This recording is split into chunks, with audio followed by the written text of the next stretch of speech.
Hola, bienvenidos y bienvenidas a este nuevo módulo de capacitación de Explora.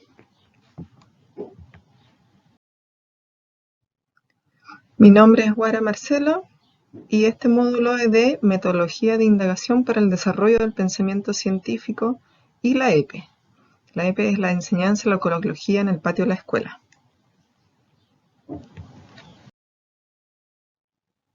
Bueno, vengo hoy día con una difícil misión de cómo enseñar a mirar el mundo con ojos científicos.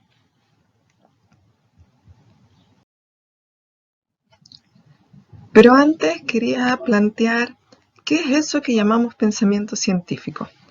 Hay muchísimas definiciones de pensamiento científico, pero quisiera mostrar lo que piensa este investigador, Dussel, quien dice que el pensamiento científico es conocer, usar e interpretar explicaciones científicas del mundo natural, generar y evaluar evidencia y explicaciones científicas, y entender la naturaleza y el proceso del desarrollo del conocimiento científico.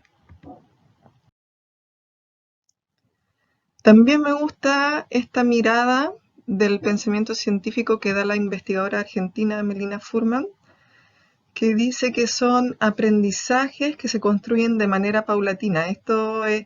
Me gusta porque no es algo que podamos aprender de un día para otro, ¿sí? Es algo que se va construyendo a lo largo del tiempo y que se va arraigando en nosotros y que poco a poco entonces se conforman como una lente, un lente para ver y pensar sobre el mundo como un hábito que nos constituye.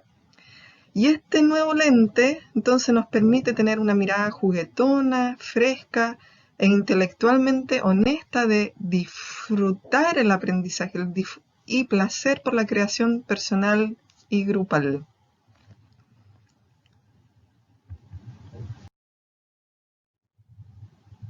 Y ahora veamos, ¿para qué desarrollar el pensamiento científico?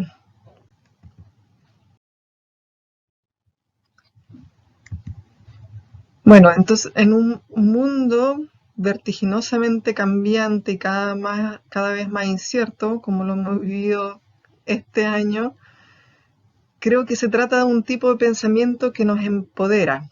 Por ejemplo, nos permite distinguir ahora con el boom de todas las redes sociales, distinguir cuáles son noticias falsas, cuáles no, ¿ya? Están las famosas fake news. Nos da herramientas para estar mejor plantados a la hora de tomar decisiones, ¿ya? Que sean decisiones informadas y basadas en evidencia. Nos permite tomar parte activa en el diálogo democrático y responsable acerca de las problemáticas locales y globales que requieren acción colectiva.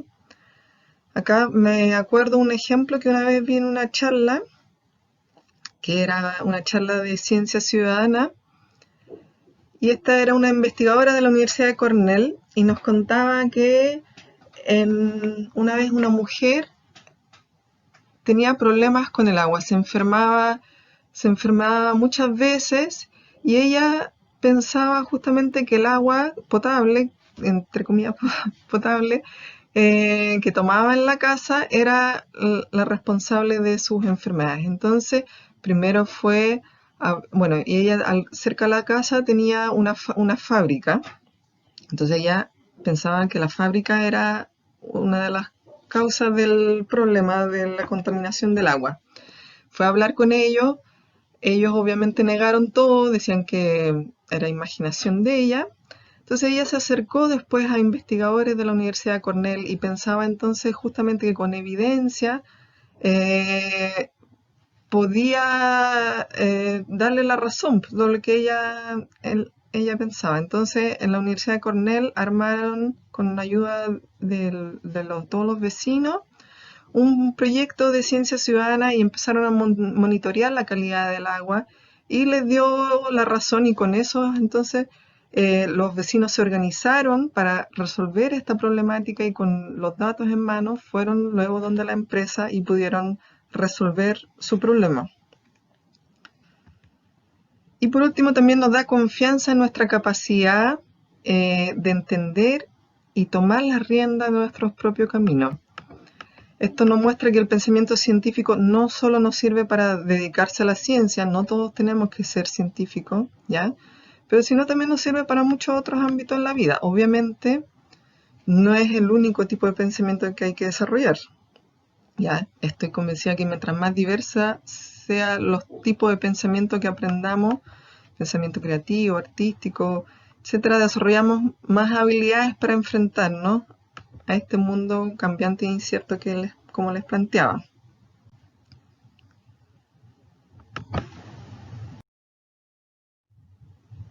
Ahora veamos cómo se desarrolla el pensamiento científico. Para esto quiero referirme a tres aspectos. Entonces lo primero es mostrarle esta analogía que hace esta investigadora argentina que les contaba, Melina Furman, y que plantea que la ciencia es como una moneda, ¿ya? Donde a un lado de la moneda tenemos a la ciencia como producto, ¿sí? Acá. Y que son entonces todo el conjunto de conocimientos que la humanidad ha construido a lo largo de los siglos y que nos permite explicar cómo funciona el mundo natural.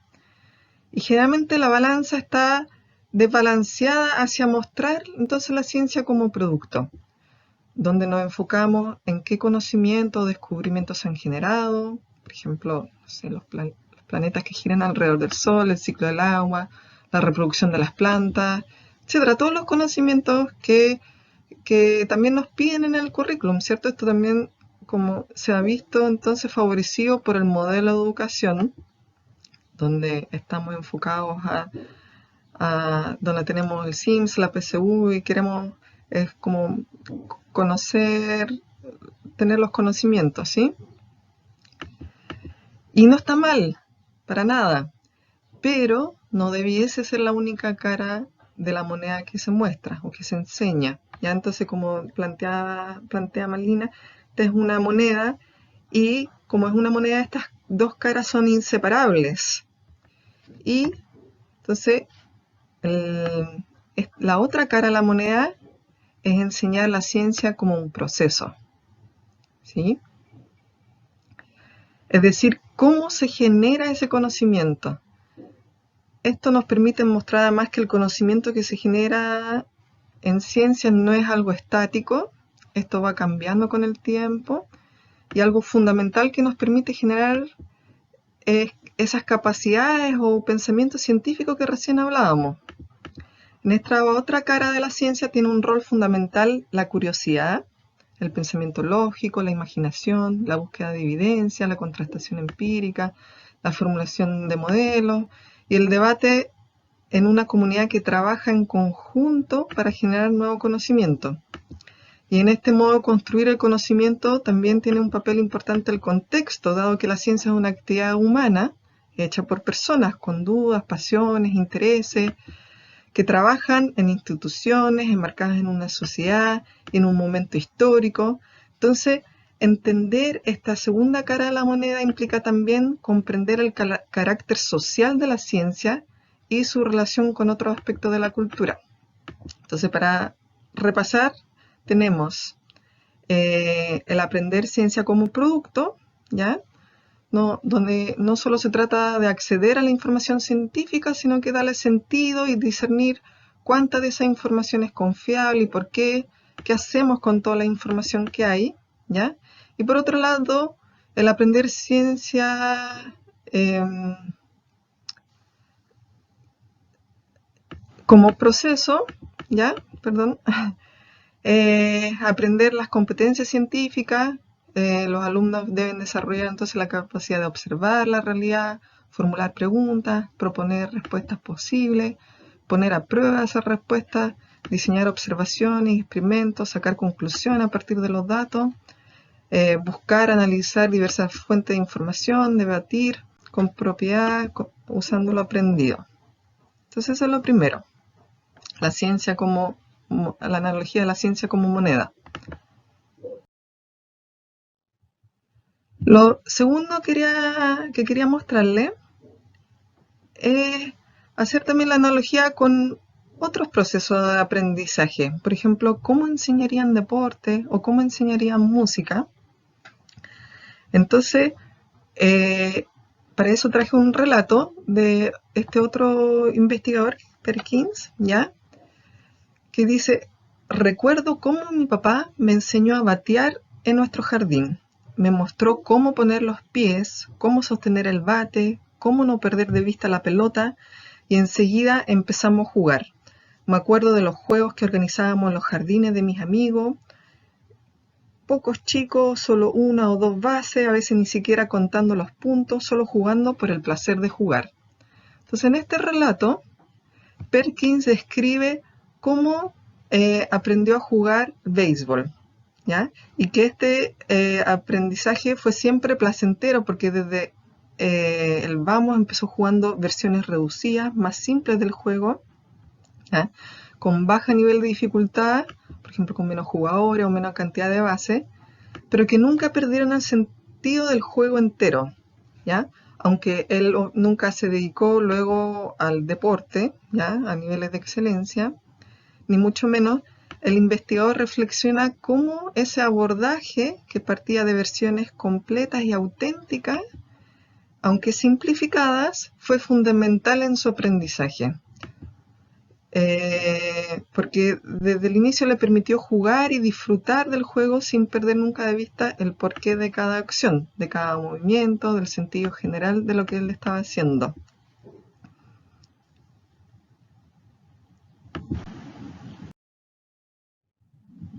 Entonces, la invitación es enseñar a jugar el juego completo desde el inicio a partir de prácticas auténticas en versiones más simples, e implica que quien aprenda pueda tener el sentido del proceso en el que está embarcado, ¿ya? Entonces, en ciencia y tecnología, creo que enseñar a jugar el juego completo se basa en ofrecer a los chicos, a las chicas, oportunidades de participación en las prácticas auténticas de cada disciplina. Por ejemplo, en ciencias naturales, se tratará, por ejemplo, de que los niños puedan participar en investigaciones y exploraciones sobre fenómenos del mundo natural que pueden resultar intrigantes, tanto sobre preguntas propuestas por el docente como preguntas hechas por ellos mismos. Y aprender a pensar científicamente requiere un tipo de aprendizaje en el que los estudiantes tengan oportunidades de indagar variados aspectos del mundo natural con la guía del docente.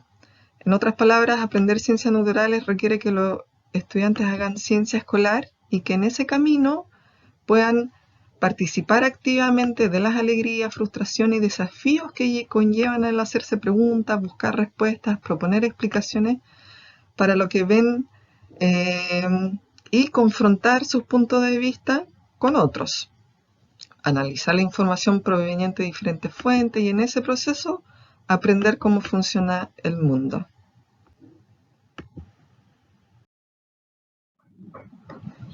Y lo tercero que quería plantear es que no es necesario reinventar la rueda, ¿ya? No hay que agarrarse a cabezazo, sino que pueden pararse en lo que hacen bien y dar pequeñas vueltas de tuerca para generar resultados distintos en nuestros estudiantes. Y ahora la idea es justamente entregarles algunas herramientas para poder dar esta vuelta de tuerca que les planteo.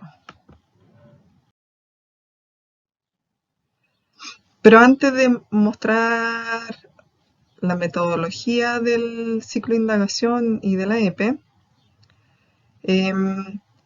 quería reflexionar también cómo podría ser la enseñanza o este proceso de enseñanza-aprendizaje del pensamiento científico.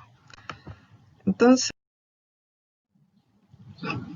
lo primero, en este proceso de enseñanza-aprendizaje del pensamiento científico, habría que generar oportunidades de investigar, de indagar, ¿sí? Con los chicos, con los estudiantes. La enseñanza por indagación no es un modelo nuevo, Ya en los documentos curriculares y en el ámbito educativo en general existe un consenso acerca de la utilidad de esta metodología de enseñanza.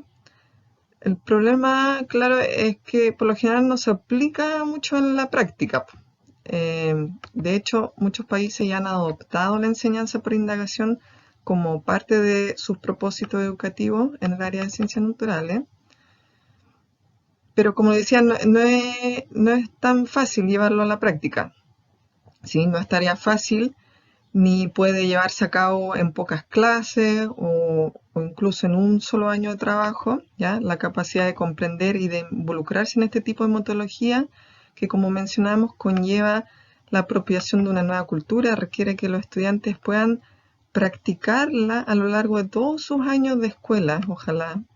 ¿Ya? En otras palabras, los estudiantes no aprenden a indagar simplemente aprendiendo términos como hipótesis y predicciones o memorizando los pasos del método científico, ni tampoco formulando hipótesis o diseñando experimentos sin comprender qué están haciendo ni por qué. Tampoco es fácil porque yo no sé muy bien cómo es la formación docente, si a ustedes les enseñan el generar investigaciones escolares. Pero, por ejemplo, yo soy de formación bióloga, vengo de una carrera científica y a mí en la universidad, por ejemplo, nunca tuve un ramo de investigación, de metodología de investigación. Esto yo lo fui adquiriendo de a poco y aprendí incluso más después de la universidad esto de la metodología de indagación. Entonces, obviamente, si no te enseñan, es difícil, es difícil después enseñarlo a otros, ¿sí?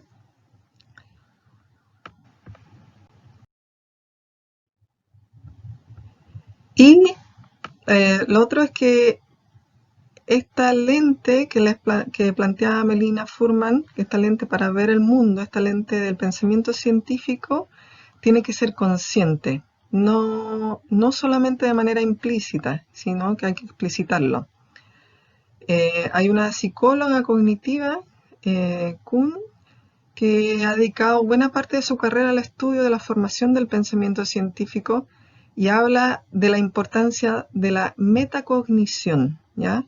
O la reflexión sobre nuestro propio proceso de pensamiento como componente central del pensamiento científico. En otras palabras, no alcanza con saber cosas o demostrar capacidades, pensar científicamente también implica ser consciente de qué sabemos y cómo lo sabemos. Por ejemplo, entender cómo llegamos a cierta conclusión, con qué evidencias y para qué ideas aún no tenemos evidencia suficiente. Entonces es bueno generar ese proceso de metacognición con los estudiantes, entonces hacerles preguntas como ¿en qué te fijaste para decir eso? ¿Cómo te diste cuenta? Que poco a poco se vuelvan parte de entonces de la rutina habitual de la clase. Acá hay una imagen que muestra la escalera a la metacognición, entonces preguntarse qué es lo que aprendí o cómo lo he aprendido, para qué me ha servido y en qué otras ocasiones puedo usarlo.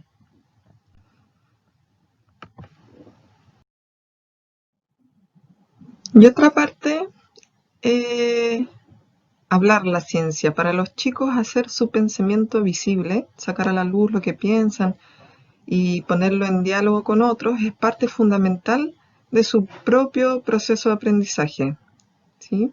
Hablar ciencia está íntimamente ligado a la construcción de este conjunto de hábitos de la mente que hemos venido describiendo, ¿ya? Como observar, describir, comparar, clasificar, analizar, etcétera, ¿sí? En este contexto, los docentes cumplen un rol clave en la generación de situaciones de enseñanza que favorezcan que los chicos hagan explícitas sus ideas y observaciones, ya puede ser oralmente o en otros tipos de registros, que participen en situaciones de intercambio y debate y retroalimenten las ideas de sus pares. En estas instancias de intercambio será Entonces es fundamental comenzar a promover que los chicos hagan conscientes no solo sus ideas, sino de dónde surgen, con preguntas como ¿en qué te fijaste para decir eso? ¿Cómo te diste cuenta?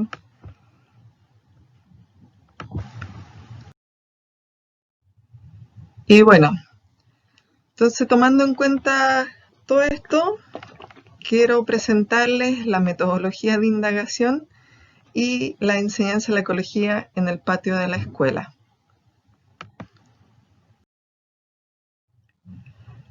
Pero antes de explicarles qué es la EPE, quiero contarles un poco de dónde surge y cómo surge, ¿ya? Muchos de los libros de ciencias naturales de Chile y de Latinoamérica describen y hablan acerca de plantas y animales que no son nativos, mencionando y enseñando, por ejemplo, acerca del lobo, el canguro, la jirafa o los elefantes, pero todo esto son ejemplos de elementos naturales extranjeros, ajenos a la realidad de nuestro país, ¿ya? Entonces, ¿qué pasa con los ejemplos locales? Y eso es lo que empezó a inquietarle a un investigador a mediados de los años 80 que se llama Peter Feisinger. Y ellos empezaron a trabajar para tratar de revertir esta situación, ¿ya? Primero dando a conocer la diversidad local y generando una estrategia para la enseñanza de la ecología y otros aspectos de la historia natural en las escuelas y colegios. Bueno, él es de Estados Unidos, entonces él trabajaba en la Universidad de Florida, entonces esto es del estado de Florida, ¿sí? Entonces, eh, estas primeras actividades que ellos empezaron a desarrollar generaron a inicio de los 90 un manual de plantas y bichos de los patios de la escuela del centro norte de Florida, en Estados Unidos. Luego ya, alrededor del año 94, la idea original se fue transformando. Él estuvo muchas veces en conversaciones con docentes, y no solo de Estados Unidos, él viajaba mucho a Latinoamérica. Entonces esto luego se transformó hasta convertirse en la propuesta pedagógica didáctica que se conoce hoy día como la EPE, ¿sí? Que es la enseñanza de la ecología en el patio de la escuela.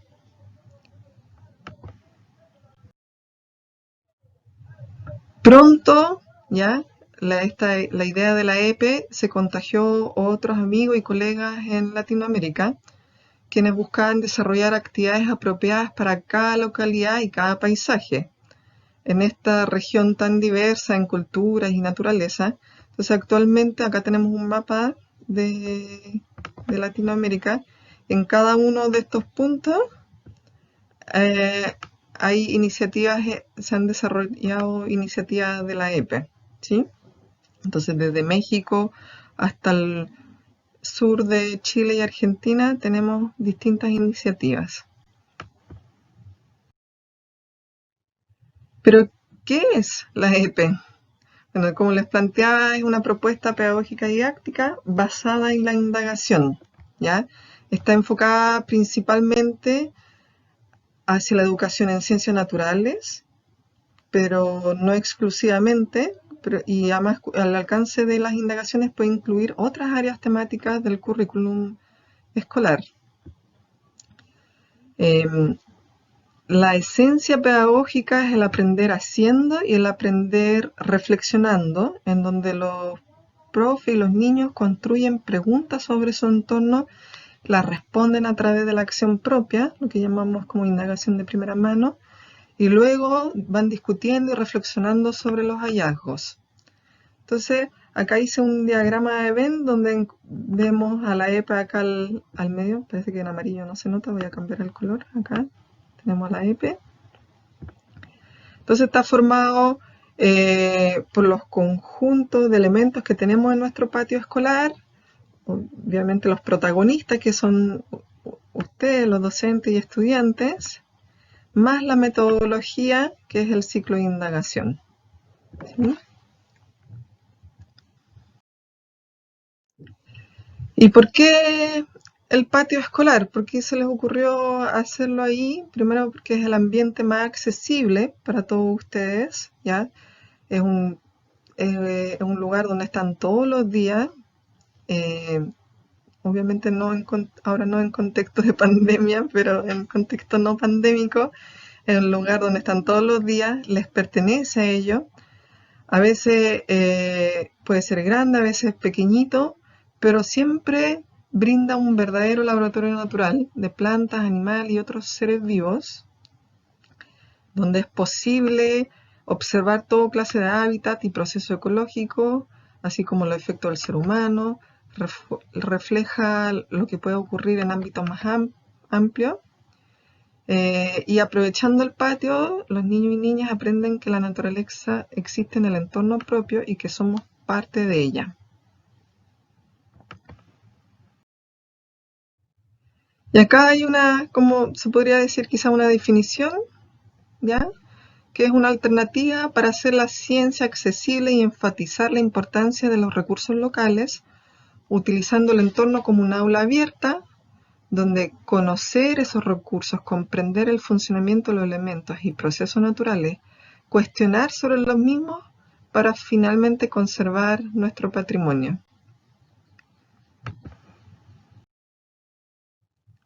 Entonces, las próximas diapositivas son ejemplos de indagaciones. No todos los ejemplos son de ecología, varios sí, y tampoco todos en el patio escolar. La invitación es mostrar que con una indagación se abordan aprendizaje de varias asignaturas. Hay algunas indagaciones sencillas, otras mucho más elaboradas, que incluso se enmarcan en un proyecto más grande. Traté de incluir indagaciones de distintos niveles. Yo sé que acá participan educadoras de párvulos, profes de básica, profes de media, entonces traté de incluir de distintos niveles. Creo que de enseñanza media no tengo tantas ejemplos, pero sí les puedo mandar más documentos si están interesados.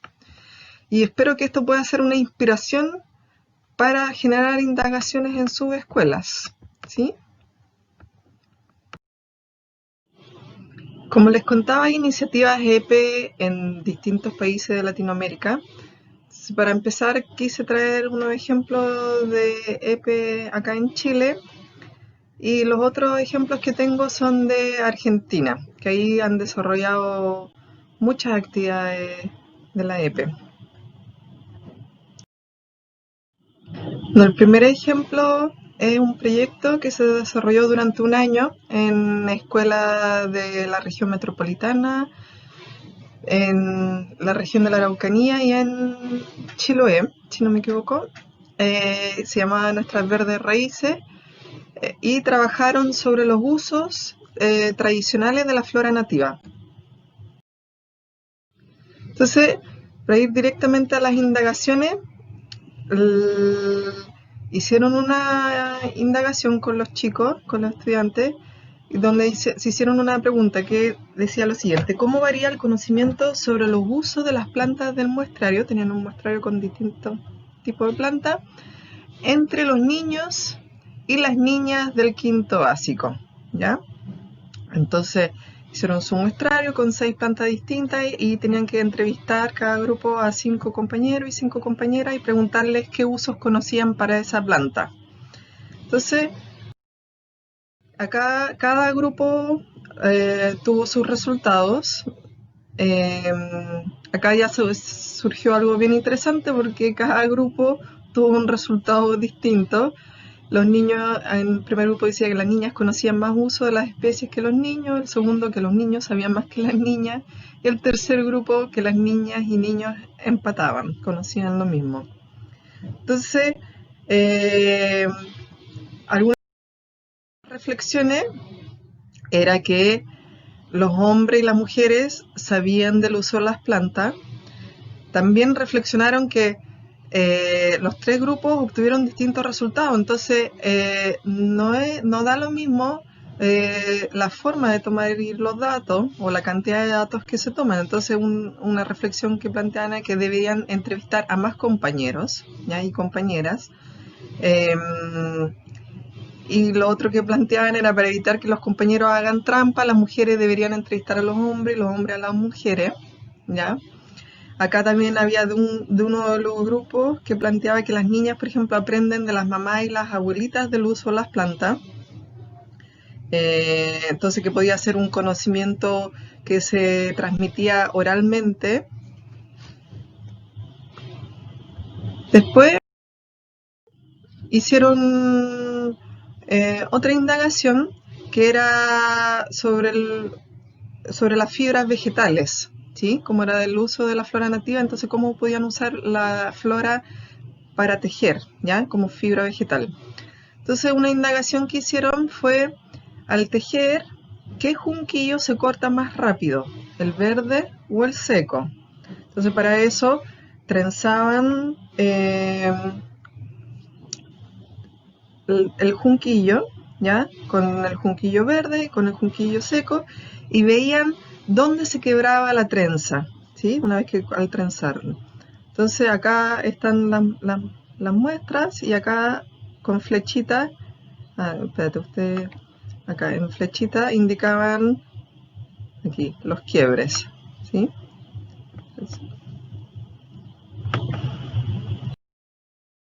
Y aquí estaba su tabla de resumen con los resultados. Entonces, comparaban acá el junquillo verde, el seco, y acá si es que se cortaba al inicio de la trenza, a la mitad de la trenza o al final de la trenza. Y el verde no se cortó en ninguna vez. Acá eh, en 4 muestras, con el junquillo verde en 4 muestras, aquí cuando se ve la tabla, se cortó 4 veces, en 4 veces, a la mitad una vez y al final una vez. Entonces, sus reflexiones eran que el junquillo seco es menos flexible, quizás había que hacerle algún tratamiento al junquillo seco para poder tejerlo, o quizás había que cosecharlo verde, después secarlo, y con esto surgieron nuevas indagaciones, ¿ya? Nuevas inquietudes, y se hicieron, por ejemplo, una segunda pregunta, que planteaba qué tratamiento era mejor hacerle al junquillo para que fuera más flexible, para hacerlo trenza. Pasarlo por agua fría, pasarlo por agua caliente o pasarlo por fuego. Entonces hicieron también las trenzas y veían entonces los 3 tratamientos, perdón, caliente, frío, agua caliente, agua fría o fuego, y veían cuántas veces se quebraba esta vez, no el lugar donde se quebraba, sino que si al inicio la trenza, la mitad o el final, sino que si se quebraba una vez la trenza, o 2 veces o 3 veces, o, más, o acá incluso tenían más de 3 veces. Entonces una reflexión era que pasar el junquillo por agua caliente antes de trenzar lo hace más flexible porque se quebraba menos. Una tercera pregunta, este era de otro uso, ¿ya? Este es usar flora nativa para tinciones vegetales. Entonces conocían dos especies que son el matico y el boldo para teñir. Eh, y querían saber si habían diferencias y además si es que habían diferencias entre las hojas secas o las hojas frescas. Entonces hicieron las siguientes preguntas. Si tiñen las hojas de boldo seco igual que las de boldo fresco, entonces comparaban si estaban frescas las hojas o secas y qué color daba. Y en la segunda pregunta comparaban las especies, ¿sí? ¿Cuál es el que tiñe más, el matico seco o el matico? Perdón, este también es seco y fresco, eh, pero con otra especie, y después además hacían una comparación entre especies. Perdón, así me confundí un poco. Entonces acá se ven la recolección de hojas, acá las tinciones de las lanas, tenían pedacitos de lana, y encontraron que, por ejemplo, el matico tiñe más oscuro que el boldo seco tiñe más claro que el boldo fresco y el matico seco tiñe más claro que el matico fresco. Entonces encontraban diferencias de los colores y luego tienen que reflexionar también por qué creían que eso ocurrió. Y como les planteaba que un proceso importante es comunicar la ciencia. Entonces acá tenemos el Congreso Científico de Tinciones Vegetales, donde explican y exponen sus indagaciones al resto de la comunidad escolar.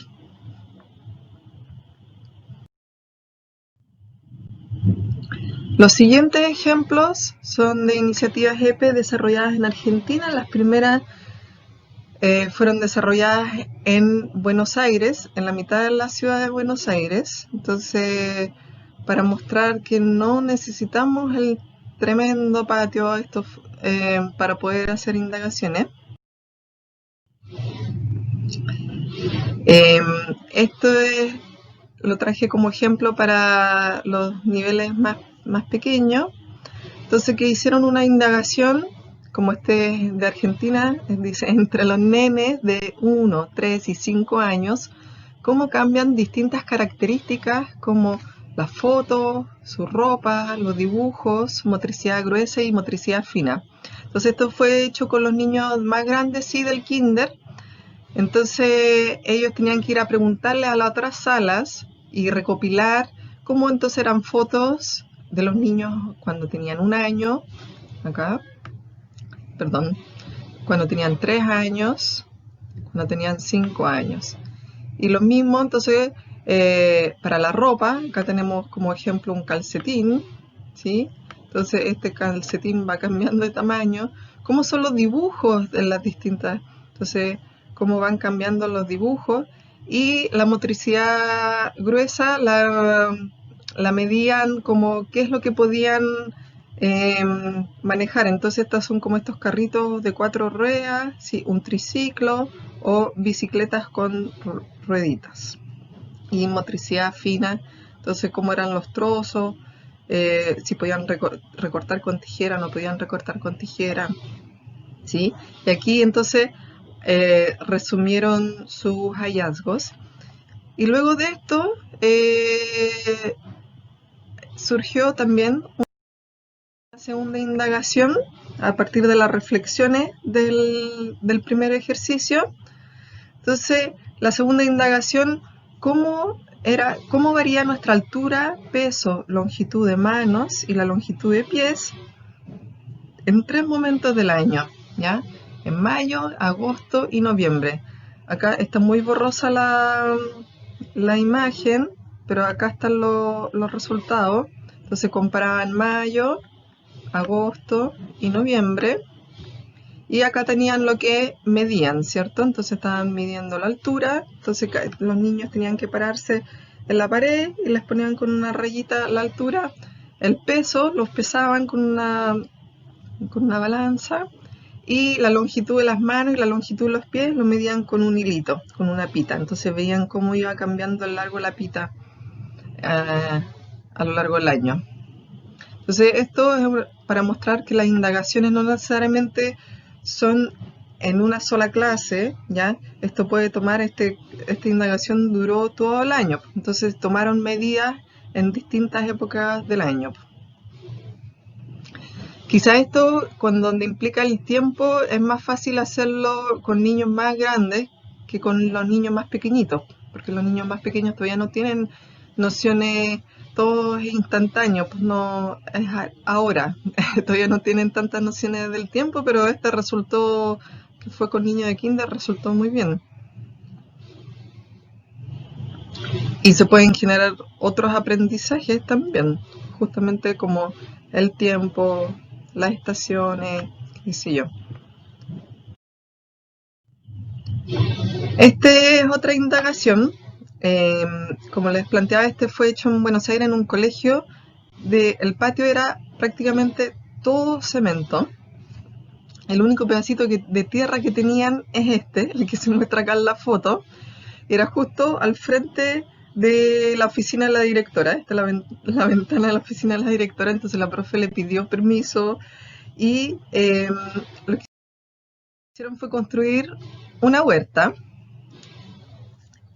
Plantaron, presembraron, después cosecharon. Al momento de cosechar,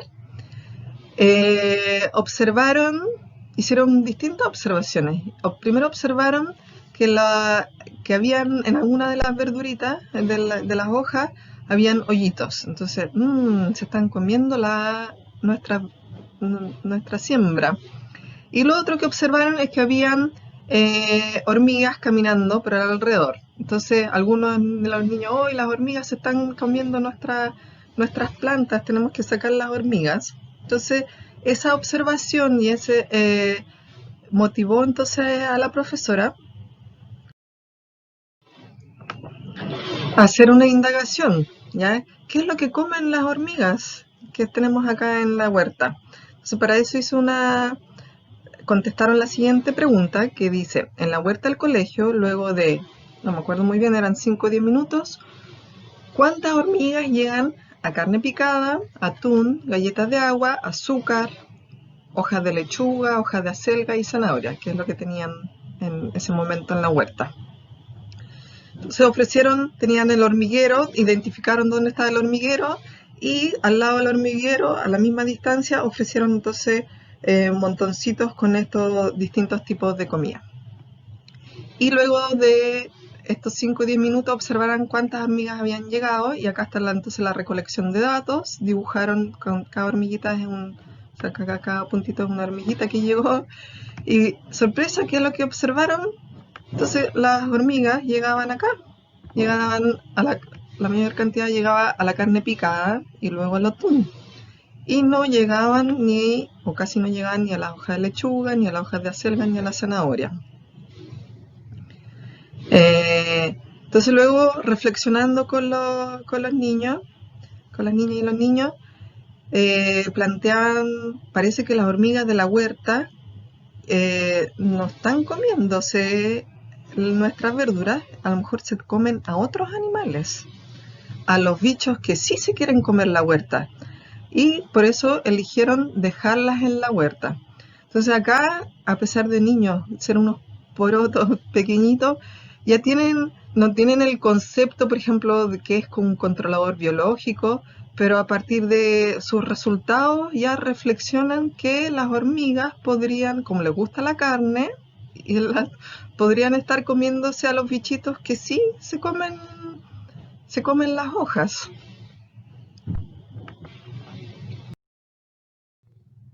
Esta es casi la misma indagación, pero transformada para niños más grandes.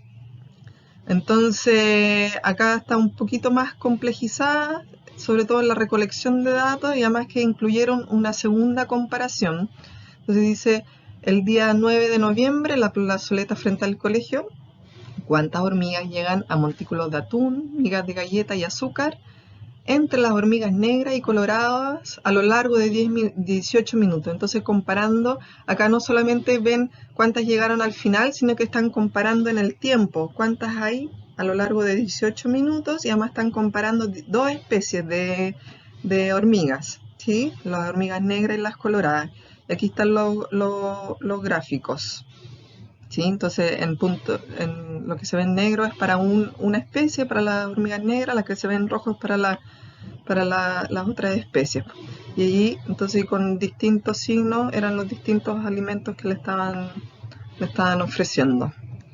Entonces, esto es solamente para mostrar que un mismo tema, incluso casi una misma pregunta, una misma inquietud, podemos transformar la pregunta y complejizarla para los distintos niveles de los niños y niñas. Esta es una observación que también hicieron unos niños de básica, que alrededor de la escuela, del colegio, habían troncos, y habían troncos que tenían huecos naturales, como se ve, en azul no se ve tanto, espérense, acá con amarillo, acá, el tronco natural, que son troncos, cavidades naturales que se van formando a veces en los árboles, pero este otro es una cavidad que no es natural, que es excavada. Generalmente hay pájaros que excavan como los carpinteros, ¿ya? Entonces, les surgió la inquietud, hicieron una indagación si en los troncos de los árboles alrededor de la escuela, cuáles aves utilizaban las cavidades naturales y cuáles las cavidades excavadas. Creo que después de eso surgieron unas pocas preguntas más, pero no tengo los resultados, pero sí Pero sí, lo bonito que quería mostrarle es que la profesora después mandó un resumen de ese trabajo para una reunión nacional de ornitología en Buenos Aires, el año 2005. Ese era un congreso científico de puros ornitólogos de toda la Argentina, y este resumen fue aceptado y los niños fueron a exponer entre todos los ornitólogos y ornitólogas de Argentina su trabajo. Entonces acá también como mostrar la importancia, lo que les planteaba eh, de la metacognición, de que ellos puedan explicar, y comunicación de la ciencia, de que puedan explicar eh, sus investigaciones para cerrar el proceso y generar un aprendizaje más significativo, ¿sí? Entonces no solamente el hacer la actividad científica, ya en este caso la indagación, sino también comunicándolo, y en este caso comunicándolo con los ornitólogos y con los científicos de carne y hueso, de verdad.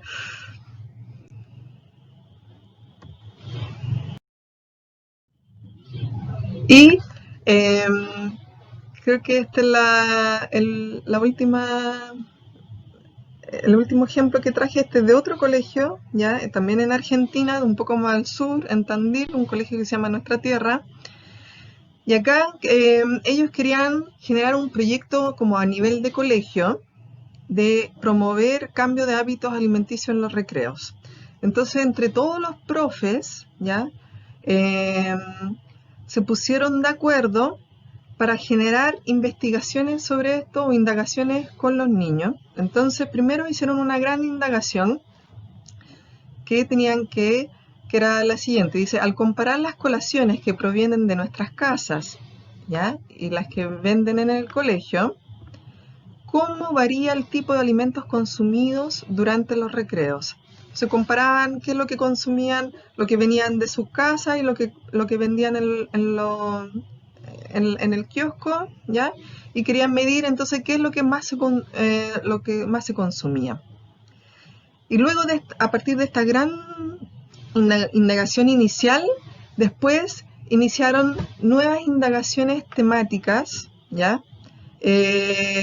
Por cursos según los contenidos curriculares que tenían que perdón, abordar en cada curso, ¿ya? Entonces, eh, por ejemplo, un ejemplo decía era cómo varían los aportes energéticos de esas comidas. En un curso decidieron evaluar, por ejemplo, cómo varían los aportes energéticos de esas comidas a nuestro organismo, y también los aportes nutritivos, no solamente los energéticos, entre los distintos tipos de alimentos.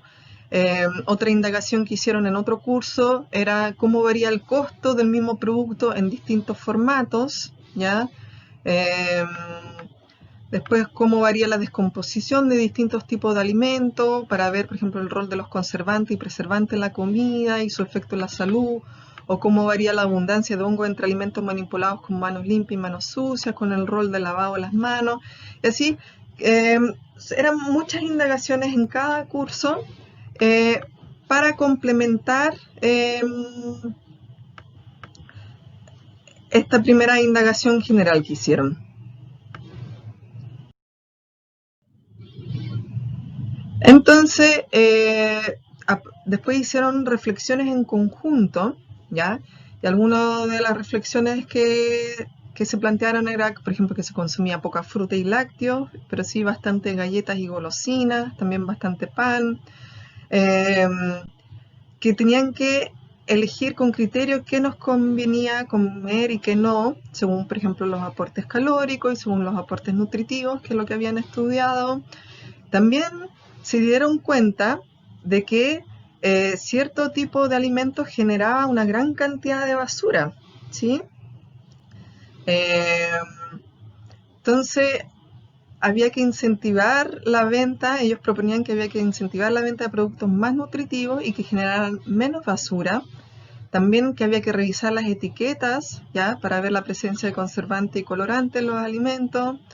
Reflexionaron, por ejemplo, de la influencia del marketing en los consumidores, la necesidad de comparar distintas presentaciones de un mismo producto y su precio, que a veces a lo mejor el mismo producto, pero solamente el precio por sola presentación puede cambiar.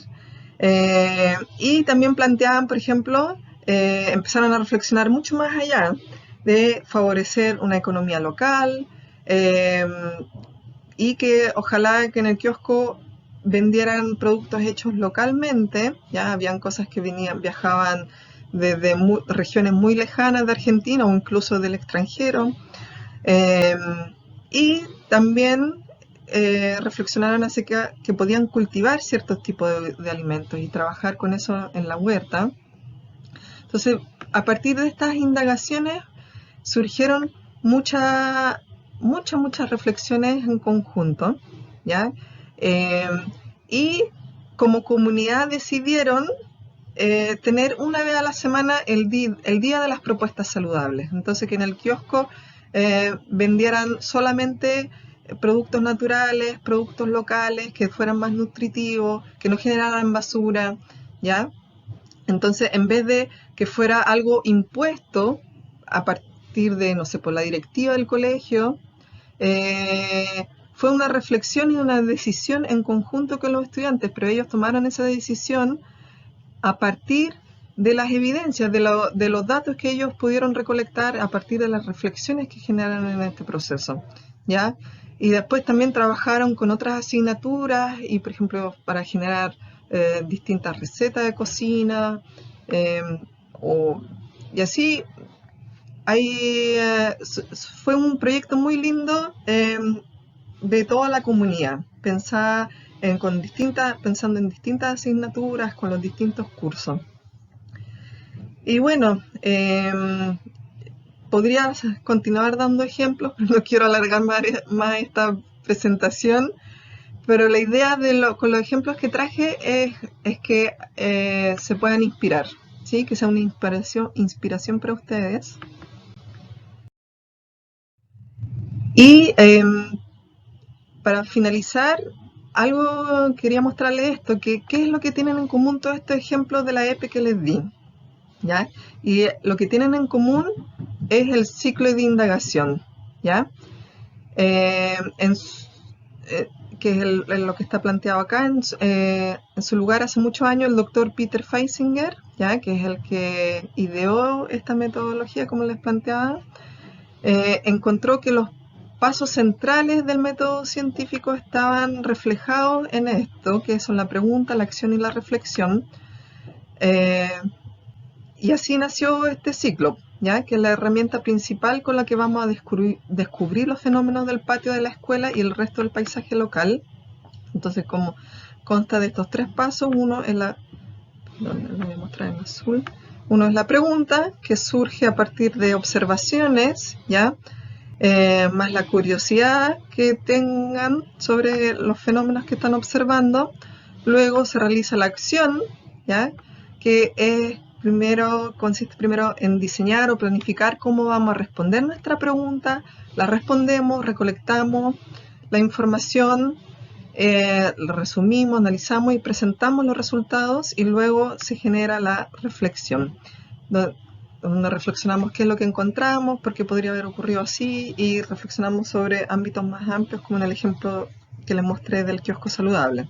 Y todo esto genera nuevas indagaciones. Como les di en los ejemplos, habían varias indagaciones que luego de haberlas terminado querían hacer una segunda pregunta, ¿sí?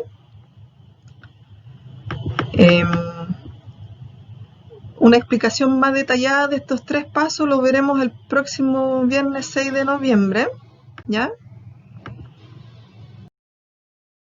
Y para finalizar, quiero plantearles dos desafíos. Uno es que vivencien una indagación, ¿ya?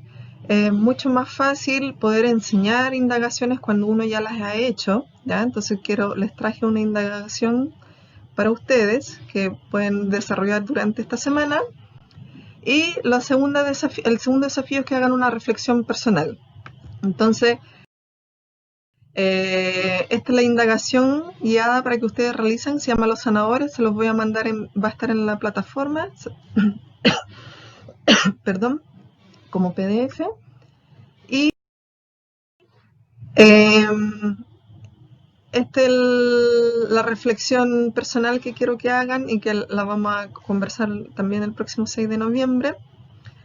Quiero que reflexionen algo de lo que me di cuenta en esta clase, algo en lo que cambié de idea, una idea clara que me llevo, y qué es lo que le contarían a un compañero o compañera que no vino o que no vio este video sobre qué es lo que aprendieron, ¿ya? Entonces, muchas gracias, con esto finalizo y nos vemos el próximo viernes 6. Que estén muy bien.